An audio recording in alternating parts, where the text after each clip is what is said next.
Welcome to the Coast to Coast podcast, brought to you by Play Picks and the Lines, coming to you from the West Coast. Josh Lander, joined by my guy Nate Weitzer on the East Coast, and it's time for our favorite video of the day, player props on this Wednesday night. Pretty big slate here tonight in the NBA. We are going to run through a few of these player props for you. Make sure you're liked and subscribed to the page. We also got a couple other games up on the site here today, a couple other videos for you. And as always, if you do still need a FanDuel or DraftKings account, head to fdpicks.com or dkpicks.com and find those listings in your area, such as the player props we got for today. Nate, let's get into it. And who else but the Joker, who just, you can't set a high enough total right now for his points, rebounds, and assists. He went for 57 PRA before getting ejected in his last game, over 31 minutes, putting up those types of numbers. He faces the Wolves tonight.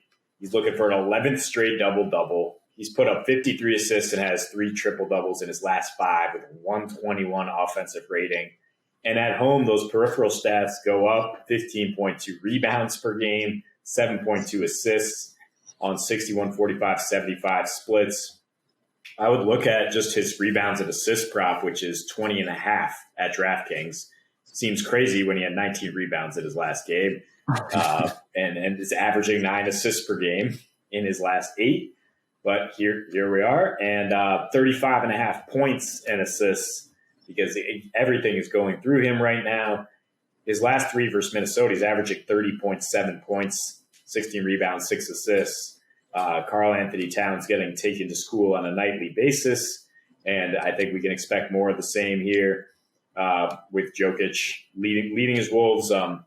Still probably experiencing some frustration after getting ejected there, but we'll take it out on young Karl. Yeah, I agree. There's no answer for him right now. He's just saying screw it and going for those numbers, and I'm totally good with it. It's not like he's putting up numbers that aren't ending up in victories. Like they actually are pulling it back a little bit.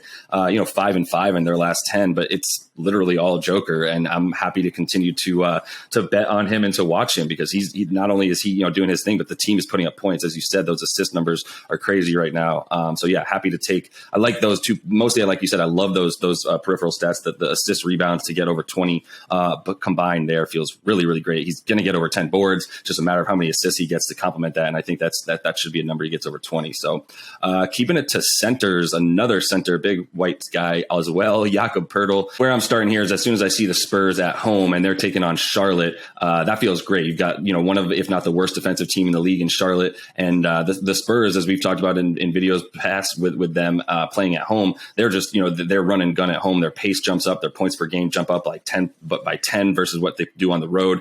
And Jakob Poeltl is where I'm starting, because, Charlotte is really bad on defense, but specifically they're really bad on paint defense. And they give up a ton of points to centers, the most points to opposing centers in the NBA per game. They give up the most points per game in the NBA in general, the third most opponents' points in the paint.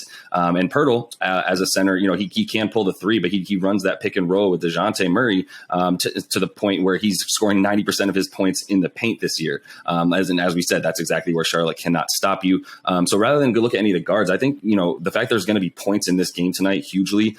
You can get 12 and over 12.5 for him. I think that's the safest, easiest play that I love to take. But if you do think the Spurs are able to pull this one out at home, and as you said, they're much, much better at home. If him to get a double and a win gets you plus 255 on your money at FanDuel, that feels pretty good. I feel really good about the points getting over 12. If he can get those 10 boards, which, in a game of run and gun where there's going to be a lot of opportunities for a lot of shots, which means a lot more misses as well, that feels pretty good in terms of the boards for him as well. Yeah, you're looking at a Hornets team that's finally starting to come undone with all these COVID injuries, including LaMelo and now Ish Smith, the backup point guard. They only scored 95 points and gave up 120 to Dallas last time out. So that's a lot of boards. That sounds like a Spurs win as well. And Poeltl, he has double digits, at least 13 points, in fact, in 7 of 11 since coming off the COVID list himself. And the exceptions are 2 matchups with Jokic and the Nuggets, a matchup against the Warriors and the Celtics, who both defend very well. So love him to score his points and get his points in the paint, and probably continue his trend. He leads the league in screen assists, I believe, or is second. So if you can bet that with a friend and track that, enjoy that advanced metric tonight. Sticking with centers, we got Dwayne Dedmon starting for Miami tonight, and you're going to assume he plays more than the 27 minutes per game he's been averaging lately because he's facing Joel Embiid, who's on a tear, averaging 29.6 his last 5. With no Bam, who's out with a UCL tear, Dedmon played 29 minutes guarding Nikola Vucevic on Saturday and went for 20 and 12 against him. He doesn't have to get anywhere near that production to get over 16.5 points and rebounds. We're getting minus 120 on that, but it's very low. When in his last 3 against Philly as a starter, with the Hawks and Kings, averaging 15.7 points and 7 rebounds, and averaging 9.1 rebounds per game over his last 8 overall with Philly. He's got a 28% defensive rebounding rate this season, and Philly somehow is dead last in rebounds altogether, 49.2 per game. So, if you expect this to be low scoring and it continues to drop, it's down at 205 the total for this Sixers Heat game. You can expect good production on the glass for Dedmon, and it's kind of a long shot. I think that he gets 10 points maybe, but that's why you're getting plus 380 for a double-double at FanDuel, and the Heat don't even have to win. You just need to get get that 10-10 for Dedmon. Yeah, I obviously would worry about his points a little bit. Joel is also obviously a presence. Not only is he scoring those 29 a game as of late, he's also obviously a huge presence on defense, and not somebody that's going to let somebody like Dwayne Dedmon walk all over him. But I think there's an opportunity. If the big guy does get tired as he's want to do, and and he's still coming back, trying to play his way back into shape. I think there's an opportunity there. And either way, this is a value play because of the fact that Dedmon is going to get a ton of those minutes. He's the only guy at this point that can match up with Embiid in any way, if that's even possible for anyone in the league right now. So, he's going to get in there and he's going to get his minutes, and that should lead to at least getting enough rebounds to get over that 16.5 points in rebounds as well. It's what I feel good about there. So, lastly, going to go to the Unicorn in Dallas, talk about Kristaps and what he's going to have to do tonight against a Lakers team that I wouldn't bet on with your money, but I would bet on somebody who in Kristaps who's going to be playing without his counterpart in Luka tonight, who won't be on the floor for the Mavs. That's why you immediately look at Kristaps. He's got 21.5 points as his prop at DK. You can still get minus 110 there, or if you like 30.5 points and rebounds combined. Without Luka. In 14 games, he's averaging 25, 10 boards, some pretty good splits there as well, 47% from the field and 37% from 3. And his usage rate goes up, 31.2% when Luka's not in those 14 games, which, rises pretty big from his about 26% when he is playing with Luka. And he's scoring a decent amount of his points in the paint where, the Lakers are really, really bad this year. They give up the third most paint points in the league, or actually second most. And, they got somehow the 5th worst defensive rebound percentage.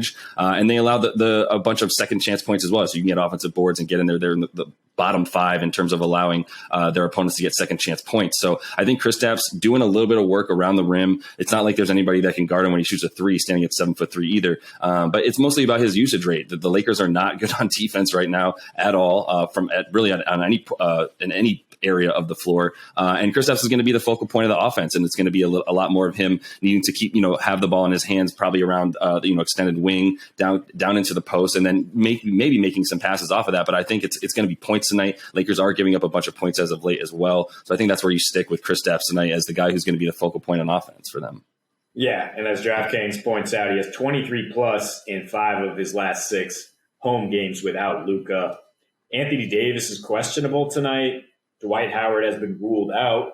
The Lakers are already terrible defending the paint with those guys active. And as Davis mentioned recently, teams are getting up to play the Lakers. And Porzingis is a guy who's still trying to prove that, he's worth more than being the 1 BB option behind Luka, that he can still lead a team like he used to do with the Knicks. And he came out with a strong game in their last outing against Charlotte, and I think he will pretty easily get over 21.5 points here as the Lakers continue their wonky performance on defense. 100%. Yep. Feeling good about that one. That is all the time we have for today. Make sure you are liked and subscribed to the page. Got a couple other videos up about a couple of games that are going on this big Wednesday night slate. Until we see you next, happy betting.